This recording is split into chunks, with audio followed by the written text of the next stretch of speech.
முன் போல் கிடையாது. நன்றி சொல்ல வார்த்தை எனக்கு இது.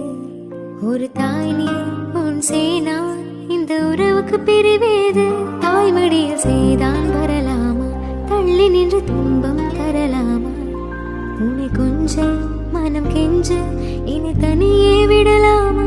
குழந்தையும் குமரின்றாயாச்சே, கொஞ்சிடும் பருவம் போயாச்சே. மனம் போலே மகள் வாழ